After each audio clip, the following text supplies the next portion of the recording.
그러면 우리의 믿음이 성장해요. 믿음은 들음에서 난다 그러잖아요. 우리가 하나님 말씀을 많이 듣고 하나님 말씀을 많이 보고 하나님 말씀을 많이 깨우치면 우리에게 믿음이 생겨요. 제가 여러 번 말씀드리잖아요. 저도 목사님들의 설교를 듣고 목사님들의 설교를 보고 그러면 그걸 볼 때마다 믿음이 생기고 은혜가 생기고 막 그런단 말이죠. 그러니까 여러분들도 이 땅에 살면서 우리가 얼마나 많이 세상을 접해요. 하나님 말씀 조금 접하고 세상을 어떻게 이길 수 있겠어요? 하나님의 말씀으로 세상을 이길 수 있는 여러분들이 되시기를 주님의 이름으로 축원합니다. 오늘은 이제 사도 바울이 3차 전도여행을 하죠. 2차 전도여행 끝난 다음에 거의 2차 전도여행과 비슷한 코스로 3차 전도여행을 하게 됩니다. 3차 전도여행을 할 때 2차 전도여행의 초점은 고린도라고 하는 곳이었어요. 고린도라고 하는 큰 도시죠. 이 고린도라는 데서 복음에 집중을 했어요. 근데 3차는 그 에베소라고 하는 지역에서 복음에 아주 집중을 합니다. 그래서 이 고린도라고 하는 곳에는 이제 오늘로 얘기하면 그리스의 남쪽에 해당된다면 에베소라고 하는 것은 터키의 남서쪽, 그 남서쪽 끝이지요. 그래서 에베소 교회부터 해서 소아시아 7교회가 있는데 그 소아시아 7교회 가운데 가장 오늘까지 흔적이 많이 남아있는 교회, 그리고 그런 지역, 그리고 가장 컸던 도시, 그리고 영향력이 많았던 에베소라고 하는 교회 중심으로 에베소 지역에서 복음을 전했던 바울을 통해서 우리에게 말씀하시는 하나님의 음성을 듣길 원합니다. 보통 바울이 복음 전할 때 기간이 한정돼 있기 때문에 마냥 할 수 없기 때문에 보통 짧게는 한 일주일 정도 머문 지역이 있는가 하면 길게는 1년 6개월 정도 있는 데도 있었는데 이 에베소라고 하는 데는 무려 3년 동안 머물었어요.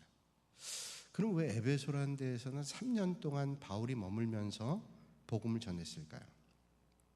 이 에베소에서 바울이 3년 동안 머문 것은 그 에베소라고 하는 지역이 복음을 잘 받아들이지 않기 때문에 영적으로 아주 어려운 지역이었기 때문에, 그러나 많은 사람들이 모여 살고 있는 곳이었기 때문에 이걸 그냥 넘길 수가 없었던 거예요. 그래서 바울이 이 에베소라는 곳에서 무려 3년 동안 집중해서 복음을 전했습니다.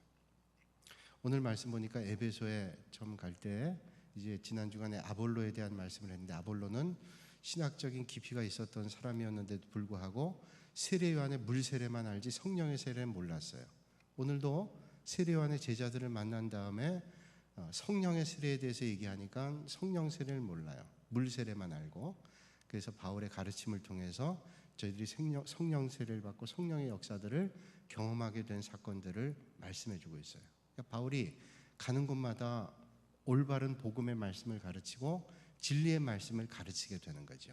왜냐하면 하나님의 진리의 말씀을 잘 깨닫지 못하면 우리가 올바른 믿음의 자리에 있을 수도 없거니와 하나님이 주시는 진리를 깨달을 수 없기 때문에 하나님의 뜻대로 살아갈 수 없는 겁니다. 그래서 우리가 하나님의 말씀을 잘 알아야 되는 거죠. 오늘도 복음 전하시는 선교사님들이 많이 있는데, 복음 전하시는 선교사님들이 낯선 땅에서 복음 전할 때 그 나라의 언어를 모르고는 복음을 전할 수 없습니다. 예수 믿으세요, 이런 말 정도가 아니라, 자, 복음의 진리를 말하려면 그 나라의 말을 알아야 되잖아요. 그래서 우리 교단에서는 선교사님들을 파송할 때는 40살이 넘은 분들은 파송하지 않아요. 특별한 예외는 있는데 그 나라의, 선교하는 나라의 언어를 알고 있으면 파송을 합니다. 특별한 예외 규정으로. 근데 언어를 모른다, 태국에 가는데 태국의 말을 모르고 필리핀에 가는데 필리핀의 말을 모른다.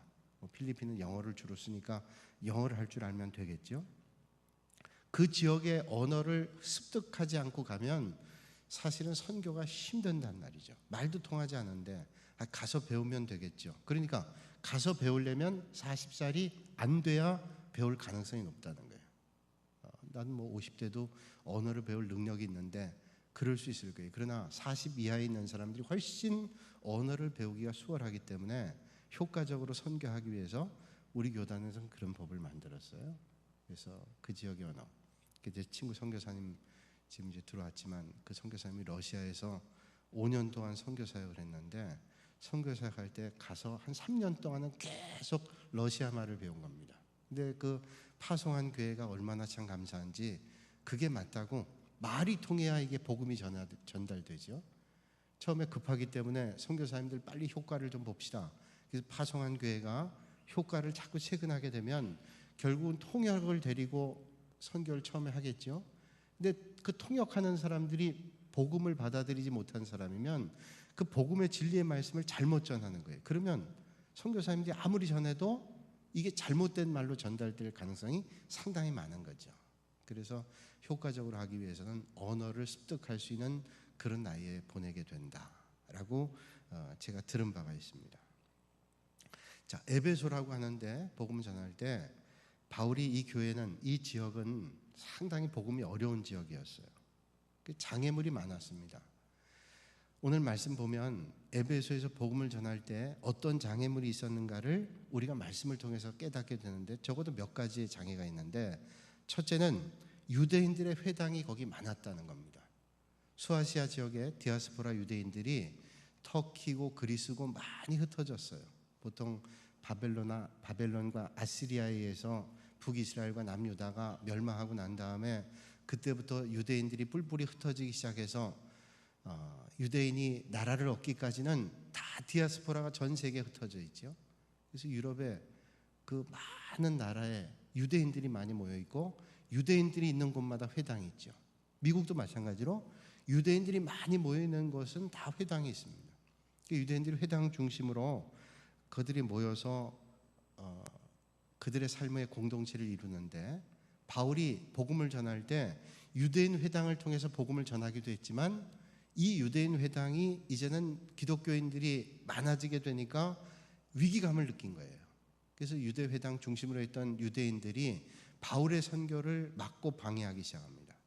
그래서 바울이 마게도냐 사람들에게 복음 전했을 때 그들을 핍박했던 유대인들, 유대인들이 다 그렇지 않지만 대다수의 유대인들이 유대 율법주의자들이니까 예수님을 십자가에 못 박았던 사람이 누굽니까? 바로 그 사람들이잖아요. 물론 유대인 가운데 개종한 그리스도인들도 있었지만 그 당시에 유대인으로서 그리스도인으로 개종한 사람은 극히 일부였단 말이죠. 이방인들도 있었고, 그러니까 유대인들이 복음을 전하는데 상당한 방해가 있었습니다. 자, 예수 믿는 믿음의 사람들이 복음을 전하고 또 바울이 복음 전할 때 저들이 예수님을 십자가에 못 박았던 사람인데 가만히 있을 수가 없죠.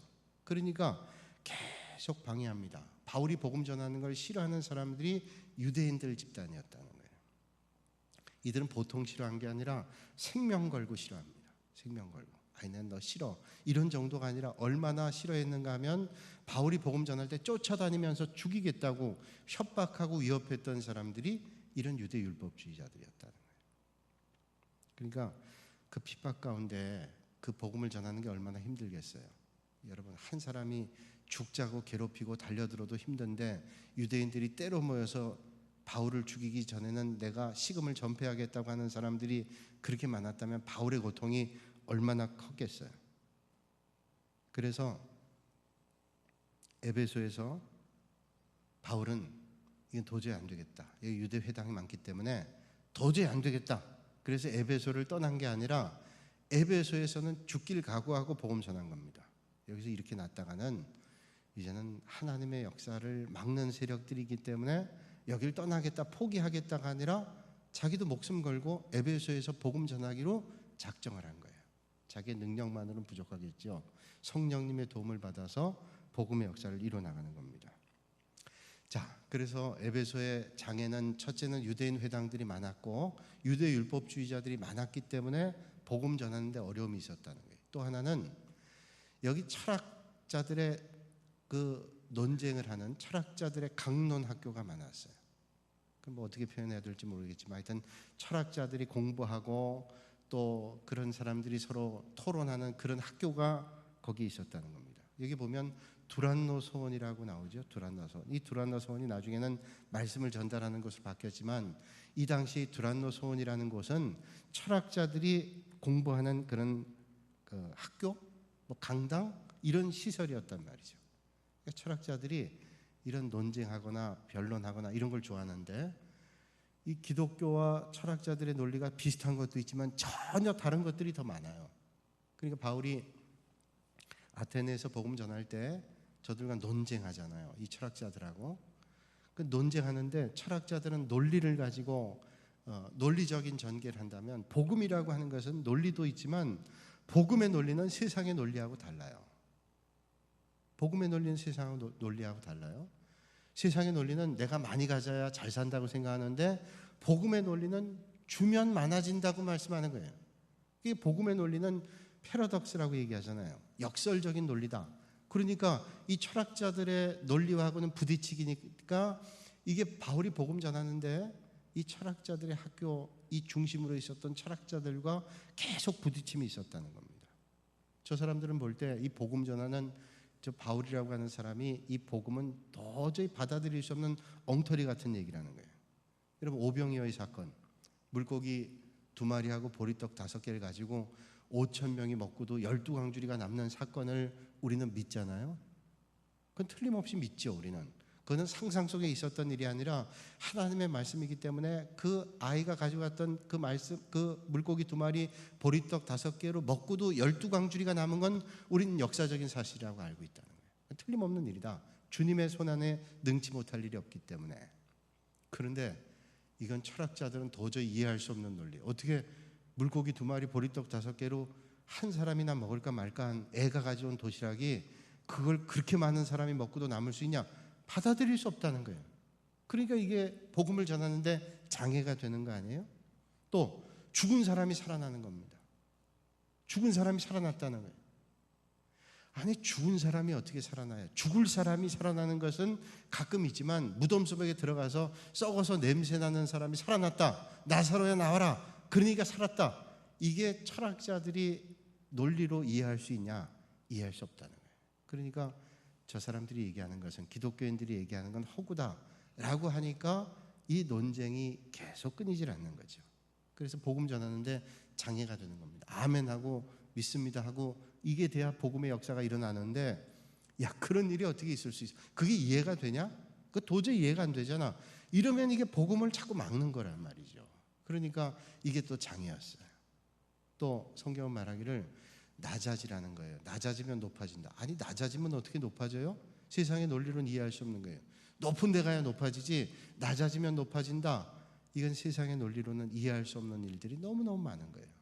그러니까 에베소에 이런 일들이 있었기 때문에 바울이 자 유대인 회당이 있죠. 또 철학자들의 학교가 있죠. 이게 복음이 들어가기가 참 힘든 데이기 때문에 바울은 한 주나 뭐 몇 개월이나 1년 정도는 안 돼요. 그래서 여기 아직 목숨을 걸고 3년 동안 애정을 가지고 복음을 전했던 것이에요.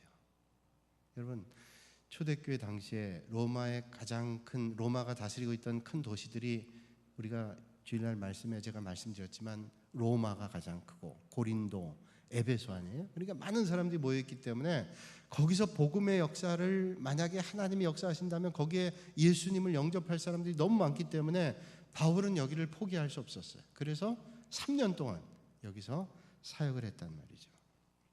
그리고 또 하나는 뭐냐면 여기 주술사라든지 아이러니하게 미신적인 일들을 하는 사람들이 많았습니다.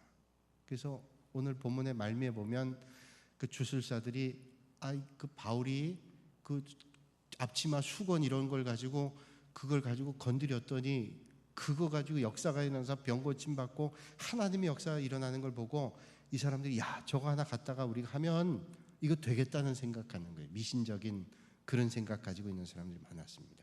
이 지방에는 철학자도 있었지만 미신적인 주술사들도 많이 있었다는 거죠. 그러니까 이 영적으로 얼마나 어두운 곳이었어요. 물질적으로는 풍요하고 에베소란 도시가 항구 도시로서 아주 풍요한 도시였어요. 성지순례 가면 에베소란 도시는 지금도 흔적이 많습니다. 그래서 에베소란 도의 셀수스라고 하는 도서관은 지금도 그 흔적이 남아있는데 당대 최고의 도서관, 뭐 그때 몇만 권이었다는 제가 얘기를 들었는데 그 몇만 권을 가지고 있는 그 도서관 앞에는 또 사창가. 그러니까 이게 아주 여러 가지 문화가 혼재되어 있는 곳이 에베소고 그 흔적들이 지금도 아주 많이 있어요. 터키라고 하는 나라는 지진이 많은 나라입니다. 터키, 그리스, 이탈리아 다 지진이 많은 데인데 흔적들이 거의 다 무너지고 땅속에 폼페이 같은 데는 매몰됐는데 그 파보니까 폼페이 흔적들이 나와서 발굴해낸 거지 예전에 흔적도 없었어요. 그러니까 지진이 맞는 데인데 에베소라는 데는 아직도 그 흔적이 남아있고 그 원형 극장이 당시에는 2만 5천 명이 들어갈 정도로, 많을 때는 30만 명 정도가 에베소에 살고 있었는데 2만 5천 명이 들어갈 수 있는 원형 극장이 에베소에만 3개가 있었다. 그러면 얼마나 이게 경제적으로나 문화적으로 발전했던 그런 도시냐. 또 셀수스라는 도서관이 거기 있었다는 것은 그 대단한, 그 당시 책도 많이 없을 텐데 2만 권 정도 이상 되는 책들이 거기에 소장돼 있었다고 하면 대단한 문화적인 도시였다는 거죠. 그런데 한편으로는 거긴 영적으로 어두운 도시예요.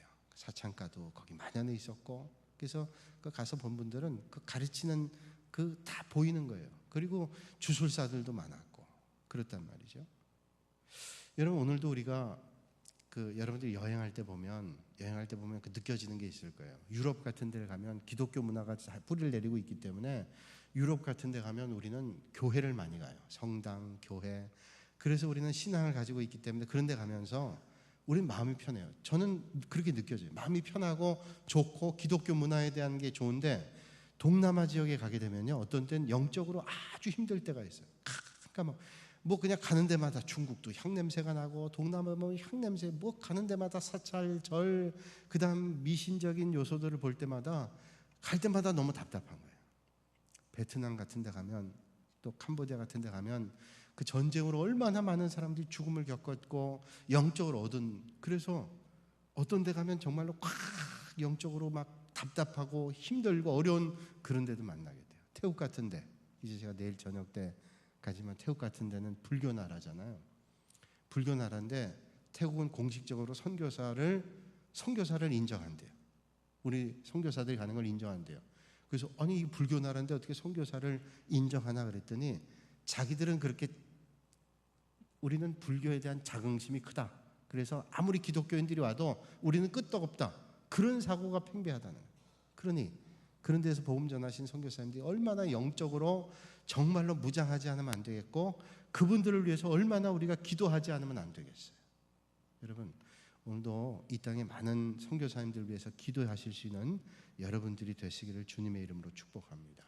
영적으로 어두운, 우리나라에도 영적으로 어두운 데가 있잖아요. 복음화율이 작은데, 그래서 제주도 같은데 복음화율이 아주 낮죠. 그래서 어떤 도시 토산이라는 데는 그 뱀을 신주단지처럼 모셔가지고 그 시집갈 때 뱀도 가져간다고 제가 언젠가 말씀드렸어요. 제주도 갔을 때 거기 살고 있는 분한테 들었던 얘기예요. 시집갈 때 뱀을 가져갔는데 뱀이 자기들의 신이에요. 그걸 그 지참금 가져가듯이 가져가는 거예요. 그러니 영적으로 어두운 세상이잖아요. 그러니까 너무 어려운데 에베소는 여기서 복음을 전해야 되겠다고 작정을 한 거예요. 하나님의 도우심으로 복음을 전하는 거예요. 그러면 이런 데서 하나님께서 어떤 역사를 이루었어요? 여러분, 오늘도 복음 전하는 곳에는 하나님의 놀라운 역사를 이루세요. 여러분, 오늘 우리가 예수 믿고 이런 데에서는 특별한 역사가 없어도 우리가 하나님의 말씀으로 충분히 예수님을 영접하고 믿음의 역사가 일어날 수 있는데, 선교지 같은 데는 사실은 이 하나님께서 역사하시는 일들이 더 많아요. 왜? 급하니까 이런 역사들이 일어나는데, 바울이 이 자기 몸에 있던 손수건, 앞치마 이런 것들을 갖다 대니까 이런 역사가 일어났어요. 이게 늘 있는 거 아니잖아요. 근데 하나님께서 이런 영적인 볼모지에서는 하나님의 역사가 일어나요. 또 영적으로 악한 영들이 계속 이런 일들을 방해하는 일들이 있어요. 그러니까 더 영적으로 무장하지 않으면 안 되는데, 또 그 영적 무장을 가지고 하나님의 역사를 이루게 되면 하나님께서 은혜 주셔서 오늘 바울에게 일어난 이런 일들도 있는 겁니다. 그래서 제가 언제도 말씀드렸지만, 아프리카에 선교사로 갔던 선교사님이 수지침을 가기 전에 일주일을 배웠어요. 일주일 배워가지고 뭐 선교지에 가서 뭐라도 해야 되겠는데 뭘 좀 배워가야 되겠다 해서 수지침, 손에다 침 넣는 거예요. 이거 뭐 일주일 배워가지고 뭘 알겠어요. 그래도 뭐라도 좀 배워가겠다고 일주일 전에 그걸 배워가지고 갔는데, 첫날 차를 타고 가다 교통사고가 나가지고 이 가해자로 몰린 거예요. 그래가지고 그 아프리카 경찰서에 끌려갔는데, 경찰이 요구하는 건 돈이에요. 돈인데 내주지 않고 계속 며칠 동안 데리고 있는데, 경찰이 아주 짜증스럽고 돈을 안 주니까 막 그러는데, 얼굴 보니까 입이 좀 돌아갔더래요. 그래서 이게 좀 뭐 위가 문제가 있겠다 그래서 일주일 배운 수지침으로 자기가 해줬대요.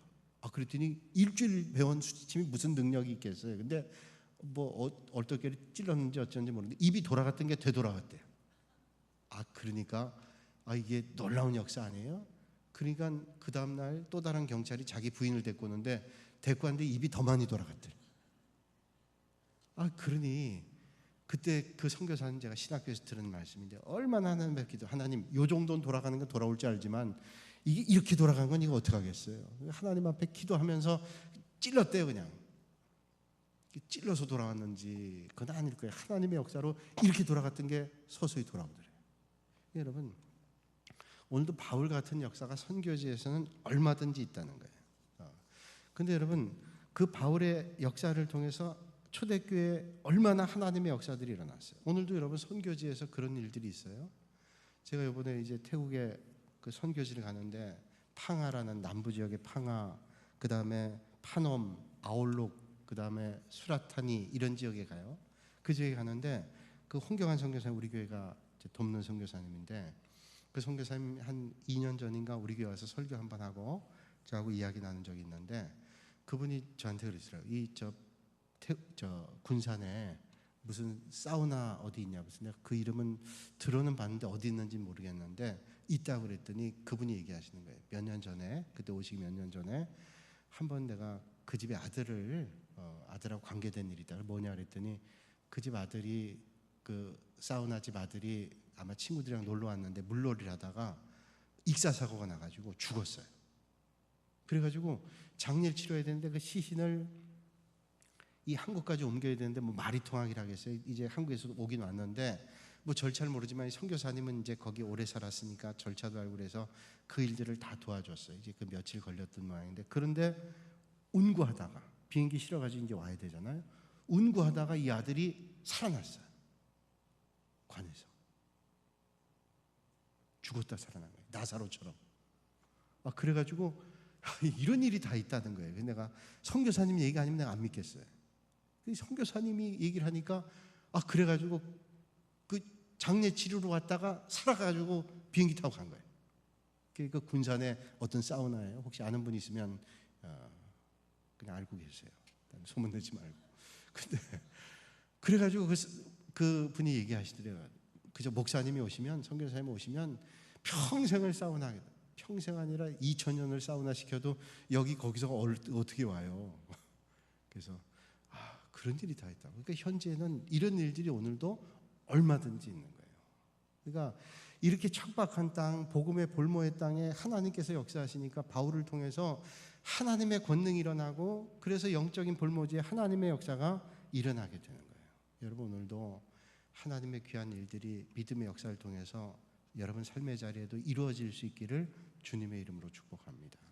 또 복음의 역사에는 항상 조력자들이 있어요. 여러분 바울이 혼자 복음 전할 수 있나요? 바울이 가는 곳마다 그런 어려움이 있을 때마다 목숨을 걸고 방어해 주는 사람들이 있었고 목숨을 걸고 그 일들을 대신하는 사람들이 있었어요. 사실은 바울 같은 위대한 인물이 있기까지는 그 사람들을 위해서 사실은 조력했던 사람들이 있어요. 그 사람들이 어떤 의미에서는 더 위대하고 하나님 앞에 상 받을 일들이 더 많을지 모르겠어요. 오늘도 주님 몸된 교회 여러분 하나님의 일을 감당하는 사람들을 위해서 기도하고 중보하고 협력하는 사람들이 사실은 얼마나 위대한지 저는 알잖아요. 그래서 무디가 설교할 때 하나님의 역사가 일어날 때 이를 위해서 기도했던 사람, 스펄전도 마찬가지고 무디도 그렇고 날마다 중보하는 저들이 있었기 때문에 그런 위대한 종들이 세워지게 되지 않았나 하는 생각을 해보게 돼요. 그래서 어떻게 이런 일들이 그런 척박한 땅에서 이루어졌는가 하면 우리가 잘 알고 있는 브리스길라와 아굴라 같은 사람이에요. 여러분 브리스길라와 아굴라는 고린도에 내버려둬서 고린도 교회를 돌보도록 했는데 이제 고린도 교회가 잘 정착이 되니까 이 사람들이 에베소에 와서 바울을 도와요. 근데 어떻게 돕냐면 보통 돕는 게 아니라 목숨 걸고 도왔어요. 목숨 걸고. 성경에 말씀해요. 브리스길라와 아굴라가 바울이 사역할 때 목숨 걸고 도왔어요. 그래서 바울이 사역을 잘할 수 있도록 사실은 생업의 모든 일들을 책임져 줬던 사람이 브리스길라 아굴라. 그래서 여러분 아볼로 같은 사람을 잘 권면하고 이랬던 사람도 그 사람 아니에요? 그러니까 이런 동역자들, 여러분 기독교 역사에 하나님의 역사에는 이런 사람들이 있는 거예요. 여러분 오늘 하나님 나라에 이런 아름다운 동역자들이 다 되실 수 있기를 주님의 이름으로 축복합니다. 아마 이분들은 목회자가 아니라 할지라도 아마 하나님 나라에 가면 목회자의 상을 하나님께서 주실 줄로 믿습니다. 사실은 이런 분들이 얼마나 많은지 몰라요. 여러분, 생명에 대한 애착이 왜 없겠어요? 아니, 목사님은 목사님이니까 목숨 걸고 하지만 그 외에 일반 평신도들이 목숨 걸고 한다, 더 위대한 거 아니에요? 그런데 오늘도 이 땅에 많은 평신도들은 목숨 걸고 그런 일들을 하는 사람들이 있는 거예요. 자, 돌 맞아야 될 걸 대신 맞아주고 그런 일들을 하는 분들이 얼마나 많아요. 이건 보통 일은 아니라고 생각돼요. 제가 신학교에서 강의할 때 그런 말 한 적이 있어요. 이제 예배학을 얘기하면서 체코에는 어떤 교회는 양종성찬, 그러니까 떡과 포도주를 나눠주는 교회, 예전에 중세 교회는 화채설을 주장했기 때문에 지금도 마찬가지지만 예수님의 살과 피가 먹는 동안 이게 예수님의 살과 피가 바뀌니까 이게 떡은 먹다 떨어지면 주워 먹으면 되지만 포도주는 이게 떨어지면 핥아 먹을 수도 없고 안 되잖아요. 그래서 사제들만 먹고 일반 성도들은 못 먹게 했단 말이에요. 자는. 그래서 단종 성찬만 했습니다. 근데 체코, 우리가 성지연구반에서 지금 계속 공부하고 있는데 체코에서는 얀 후스라는 종교 개혁자가 나와서 우리는 왜 사제만 단종 그 두 개를 다 먹고 우리는 하나만 먹냐? 그래서 종교 개혁을 시작하면서 두 개 다 먹게 한 거예요.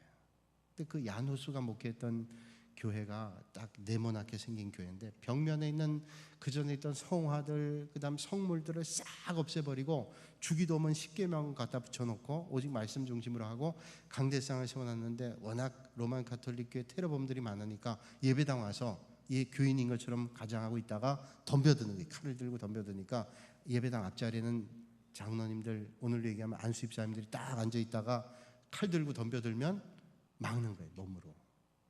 그런 위대한 분들이 있었대요. 강대상도 이런 바닥에 못 올라올 수 있으니까 중간에 띄워가지고 밑에는 막 그 가시 같은 거를 해놓고는 못 들어오게 하는 거예요. 그러니까 그렇게 생명건 교인들이 있었기 때문에 하나님의 역사가 일어났고 야누스도 종교개혁했죠. 물론 그것도 나중에는 화형당해서 죽고 말았지만 그런 생명건 사람들이 오늘도 있었단 말이에요. 이 브리스길라 아굴라 같은 사람들은 기독교 역사에서 그 삶의 가치에 가장 중요한 것이 복음 전하는 일에 쓰임받는 일이었어요. 그래서 여러분 아직도 우리는 기억하잖아요. 브리스길라와 아굴라가 참 위대한 믿음의 일을 감당했다. 그래서 어떤 목회자보다 더 기억나는 사람이 우린 브리스길라 아굴라라는 사람이라는 거죠. 여러분 바울이 복음 전할 때 바울이 서신서를 우리가 바울 서신서를 보통 13권 정도를 얘기해요.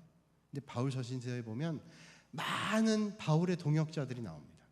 여러분 바울 서신 보세요. 거기 이름들이 많이 나오는데 그 이름들이 많이 나오는 걸 둘로 구분하면 딱 구분돼요. 하나는 예수님의 복음을 전하는 바울의 사역을 도왔던 동역자들이 있었는가 하면 방해했던 사람들이 있어요. 복음 전하는데 방해자가 있었다는 거예요. 그 둘로 나누면 딱 드러나요. 이 사람은 바울의 하나님의 사역을 방해했던 사람이 있고 또 하나님이 전하는 바울의 귀한 사역을 돕는 동역자들이 있었다는 거예요. 그 걸림돌이 있었고 디딤돌이 있었다는 거예요. 여러분 오늘 우리가 이 땅에 살면서 하나님의 역사를 위해서 아름답게 쓰임받으실 수 있는 여러분들이 되시기를 주님의 이름으로 축원합니다. 이건 정말로 틀림없는 일이에요. 여러분 오늘도 하나님의 교회를 이루어 나갈 때 영적인 전쟁이 계속 이루어져요. 오늘도 여러분 이 군산 땅에 우리가 교회가 정말로 든든하게 서야 될 이유가 뭐냐면 영적인 싸움이 계속 있어요. 이단들은 거짓된 복음을 가지고 많은 영혼들을 실족하기 위해서 탐만 있으면 들어요. 이단만 그래요. 세상의 풍조들이 오늘도 교회를 무너뜨리기 위해서 어떻게 하면 이런 일들을 하고 있는 거예요. 그러니 우리가 헛된 일에 시간 하다가 보내다가 하나님 앞에 갈 때 무슨 책망 받겠어요. 오직 주님의 나라를 위해서 아름답게 여러분들이 브리스길라와 아굴라 같이 쓰임 받으실 수 있기를 주님의 이름으로 축복합니다. 에베소교에서 이런 일을 할 때 부작용도 있었어요. 어떤 부작용이 있었냐면 자 이런 역사들이 일어나니까 자 치마 수건 갖다 대니까 막 살아나고 역사가 일어나고 치유받고 그러니까 거기 점쟁이들 주술사들이 야 이거 신통하거든요. 이거 자기들이 수건 갖다가 하면 이런 능력이 일어나면 이게 놀라운 일이 일어날 거 아니에요. 여러분, 우리가 예수 믿으면서 건강하지 못한 신앙을 따라하면 안 되는데 잘못하면 거기에 신비적인데 따라갈 때가 있어요. 이상한 목소리 내는 거 있잖아요. 이상한 행동하는 거 있잖아요. 그거 잘못하면 그거 큰일 나요. 마귀가 우리 중심을 알잖아요. 오늘 보니까 이 사람들이, 주술사들이 그걸 뭘 좀 써먹으려고, 그러면 사람들이 막 이상한 소리 해가지고 뭐 놀라운 역사들이 나면 자기들이 인기가 올라갈 거 아니에요. 그래서 돈벌이도 될 거 아니에요. 그러니까 바울이 그런 걸 보고는 그걸 가지고 좀 하려고 그랬단 말이에요. 예수 이름 빌려가지고 하려고 그랬는데 악귀들이, 마귀들이 알아요. 넌 뭐냐 도대체. 난 바울도 알고 예수도 알고 다 아는데 넌 뭐냐? 아는 거예요. 망신 톡톡이 당하잖아요. 여러분, 오늘도 우리가 건강한 믿음은 항상 중심이 어디로 가냐면 말씀으로 가는 거예요. 말씀으로 가지 않고 이상한 행동이나 이상한 표현이나 이상한 모습을 가지고 하려고 그러면 마귀가 웃어요. 그건 오히려 마귀의 밥 되는 거예요. 오늘 우리 건강한 믿음 뭐예요? 항상 주님의 말씀으로 가는 거예요. 주님의 말씀으로. 그래서 우리의 잣대는 캐논, 말씀이에요. 말씀에 벗어난 것은 우리가 피해야 돼요. 거기 시험 빠지면 안 돼요. 여러분, 저도 능력이 있어가지고 손만 대서 나면 참 좋겠어요. 그죠? 그러면 아마 여기에 병자들이 수만 명 올 거예요. 아니, 소문나면 수십만 명 올 거예요. 근데 하나님이 필요하면 그 능력을 주시겠지만, 하나님께서 그 능력보단 말씀의 능력이 필요하다면 하나님께서 말씀의 능력을 주실 거예요. 그런데 우리 사람들은 그런 눈에 보이는 능력이 능력이라고 생각해서 거기에 현혹되면 이건 마귀한테 오히려 밥이 되는 거예요. 제가 신학교 다닐 때 교수님한테 그런 얘기를 들었어요. 어떤 목사님이 다 잘했는데 방언을 못 하셨던 모양이에요. 방언은 하나님 주신 은사니까 할 수도 있고 못 할 수도 있어요. 그게 능력이 아니에요. 방언이 내가 뛰어난 영성이다. 저는 방언하고 사기친 사람 미안합니다. 방언하는 걸 제가 뭐라는 거냐. 방언하고 사기친 사람도 많이 봤어요. 그러니까 방언이 꼭 이게 자기 영적 수준이 아닌데 이 사람들이 신앙이 어설프면 이게 능력인 줄 아는 거예요. 근데 그 어느 교회 목사님이 방언을 못한다고 교인들이 우리 목사님 방언도 못해 그래가지고 결론적으로 목사님 방언 못하니까 나가시오 이렇게 된 거예요. 이 목사님이 나가는 날 너무 참 답답한 거예요. 이 교인들이 너무 몰라준다. 이분이 뭐 뛰어난 능력도 없지만 그저 말씀에 입각해서 열심히 사역했는데 교인들이 그걸 몰라요. 그래서 목사님 그날 하나님 앞에 기도하면서 울다가 강대상에 앉아서 기도했어요. 마지막으로 하나님 앞에 신학교 다니면서 그분이 헬라어로 외웠던 주기도문을 외웠어요. 후토스움 프로스케스테 휘메이스 호엔토이스 우라노이스. 그랬더니 교인들이 자기보다 훨씬 수준 높은 방언을 목사님이 하고 계시는 거예요. 여태까지 이분이 겸손하게 얘기는 안 하셨던 거예요. 그러니까 교인들이 우리 방언은 될 것도 아니다. 목사님 방언은 달러 수준이. 그래서 영원토록 목회를 하셨다는. 여러분, 오늘 우리가 잘못된 데 현혹되는 건 뭐냐면 오늘 우리의 믿음이 올바르지 않으면 잘못된 데 금방 넘어가요. 이상한 행동 하려고 그러고 이상한 말 하려고 이상한 목소리 내고 그거 아니에요. 하나님의 말씀에 입각한 믿음의 길 걸으실 수 있기를 주님의 이름으로 축복합니다. 날마다 주의 말씀 배우세요. 깨달으시고 들으세요. 그래야 믿음이 생기고 오늘 우리가 악한 세대에 본받지 않고 하나님의 말씀으로 이기게 될 줄로 믿습니다. 사랑하는 여러분, 오늘 이 밤에 하나님의 나라를 이뤘던 많은 믿음의 동역자들을 바라보시면서 하나님 나라를 위해서 아름답고 요긴하게 쓰임 받으실 수 있는 저와 여러분들이 되시기를 주님의 이름으로 축원합니다.